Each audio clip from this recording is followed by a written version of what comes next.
Hey, Martin from Cobbled Folk Revival here. And somebody asked Annie if I would do a tutorial on sharpening the spoon carving hook knives, and I'd be happy to do that. It's not a lot different from sharpening anything else. The trick is you've got this curved inside radius, and that's what I think intimidates people and makes this seem harder. We sell in our shop these flex cut hook sharpening sets. These are really, really nice. So all they are, this is what flex cut calls the hook hone. And what it is just this round wooden rod with a groove cut in the end, or in the side. And then they send you along with it some sandpaper. They include 400 and 600 grit. You can, I suppose, use whatever grit you want. And so the nice thing about that is you can go to the hardware store or if you're looking for very, very fine grit sandpaper, you might have to go to like an automotive store. But 600 grit is pretty good for our purposes. And all we're doing with this is the exact same thing we do when we're sharpening a knife with a straight edge. We're going to sharpen one side until on the other side you can feel a little burr. It's gonna feel like a little roughness all along the edge of that knife. And the way we do that is we're gonna push this hone away from the edge of the knife. So we're not slicing our hone with the knife, right? So we're gonna push this and we're gonna lay it pretty flat. You need to make sure you have contact with the edge, but if you get too elevated and really change the angle of that edge, you're going to change the way it cuts. You don't want to change that angle. You want to keep this pretty flat. A lot of hook knives on this inside edge, they're either flat or they have like a hollow grind. So you should be able to pretty much lay this flat and then just push it away from you. And as you go, you're going to twist. So push and twist, and that way we're contacting that whole edge. And it shouldn't take much. These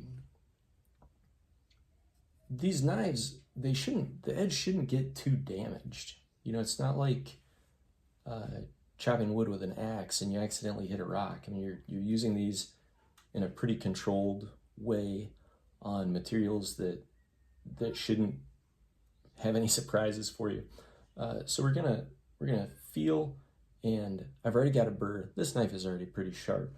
And so then what I'm gonna do is I'm gonna take just a regular strop, and again, we're going away from the edge, the opposite of a slicing motion, because we don't want to cut the strop, and that's what we'll do.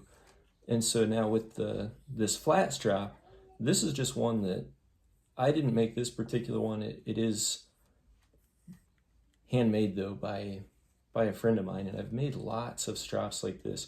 It's super easy to do.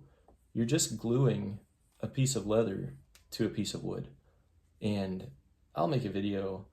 I've got one that I want to make. I'll make a video showing how it's done, but it's easiest thing in the world, and if you don't already have one, you'll find it really useful to have one. So we're just going to kind of follow that outside curved edge of the knife. Again, keeping it pretty flat. You don't want to get too steep with it, or you'll actually end up making a more dull edge. You're gonna work against yourself. And we're gonna feel, okay, the burr is gone. Now we're going to take the strop, the round strop, and these flex cut sets come with some stropping compound. So the leather is not really abrasive. You can strop with just leather and get some polishing done, but really the abrasion comes from this compound. And so you want to, it's called loading the strop. Load it up with compound. Get it all worked in there. This is just what flex cut includes. You can get polishing compound. I use some green compound on a lot of my strops that I think you don't have to order it very often. I think I ordered mine from Northern Tool.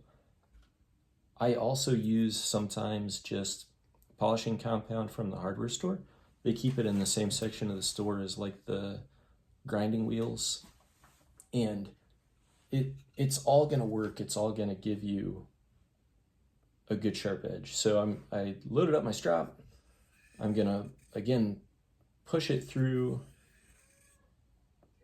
away from that edge, keep it pretty flat.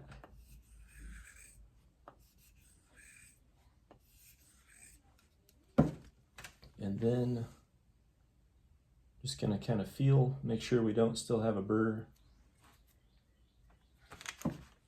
So when should you be doing this? You could wait until you notice a change in the performance of your tool. So if cutting gets a little bit harder, that's for sure a sign that you need to sharpen. A lot of people just pause every 15 minutes, half hour when they're carving and give their tools a little touch up just to keep them in good working order. And that also avoids, you really should be able to just strop almost all the time on these tools and then just use the more aggressive solutions only once in a while. I'll show you, this is just a ceramic rod. This kind of does the same thing as the hone. It's a very, very fine grit, and you can use that the same way to get that inside radius of the knife. I have here this little strop that I made, and what I did on this one, I carry this in one of my bags. It's a lot smaller, obviously. These strops are great. These sharpeners are great, but they're large. I'm not gonna carry those with me. So if I'm out and about, something like this that's a little more pocket size is nice. And all I did on this one, I knocked off one of the corners of my little piece of wood that I had to make it more rounded. And then when I glued the leather on, I wrapped it over that edge so that I have this edge, this radius that can get into the hook knives. It can get into some places where my other sharpeners can't do. And then I have on the other side, I still have the more flat that I can use to just like any regular strop. And what I do when I carry that is I put some sandpaper around it and I put rubber bands on it so that I can also use that to more aggressively take off some of the worse dings and damage to my blade. So I hope that helps. If you have any questions, please do drop a comment.